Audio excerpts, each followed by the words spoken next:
People around the world have used crowdfunding to raise funds for so many different things. Some of them have raised funds for charities, some have raised funds for innovative projects, some use crowdfunding to raise capital for businesses, some have used it to raise funds for emergency cases or personal needs, and there are also people that used crowdfunding to do random funny things, like this one crowdfunding campaign that raised $55,000 funded by 7,000 people from around the world just to make a bowl of potato salad. My point is, we all can use crowdfunding to raise funds for so many different things. But surprisingly, many are still not familiar with the term crowdfunding.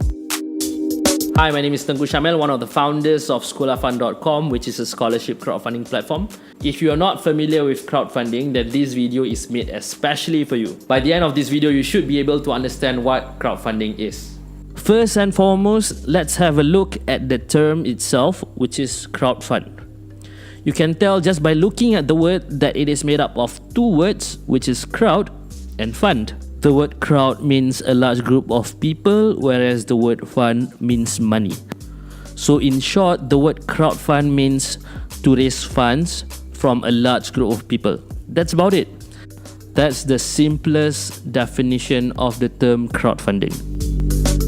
However, to have a better appreciation for the word crowdfunding, I'll share with you a more technical definition, which is still gonna be easy to understand.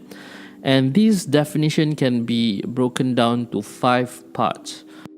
Crowdfunding is a method of raising funds where you collect small amounts of money from a big group of people. And this is normally done online via a crowdfunding platform. Let's take a look at an example of a crowdfunding campaign to understand this better. And let's take an example from Malaysia. Here's a real example of a crowdfunding campaign, and this campaign was started by a student named Puah Chen Yi. Puah Chen Yi was in her 3rd year in University Science Malaysia when she got an offer to go for an exchange program to Canada. The full cost of the whole program was about 30,000 ringgit, and she was short of 10,000 ringgit. So instead of approaching companies to sponsor her the full 10,000 ringgit, what she did was she started a crowdfunding campaign. So she went to SkolaFund.com where she started a crowdfunding page for herself, and on this page she shared about her background and this once-in-a-lifetime opportunity to go for an exchange in Canada and about the funds that is required to enable her to go for this exchange.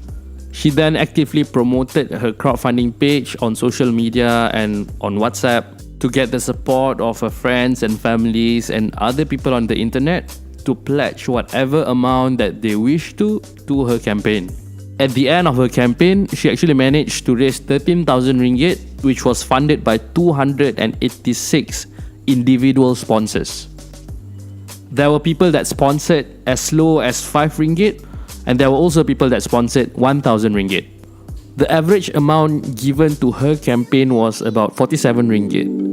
So just think about it. Is it easier to convince someone to give you 47 ringgit or 10,000 ringgit? This is what crowdfunding is all about. It's about raising small amounts of money from a big group of people. Exactly what Puah Chen Yi did. I hope you now have a better understanding about crowdfunding and what crowdfunding is about. It really is a simple concept that has been used and can be used for so many different things. If there is anything that is unclear in this video, or if you have any questions about crowdfunding that is not covered in this video, you may ask us by commenting or by approaching us via our social media pages, via SkolaFund's social media pages. And we would be more than happy to answer them or cover them in a different video. That's it for this video. Salam.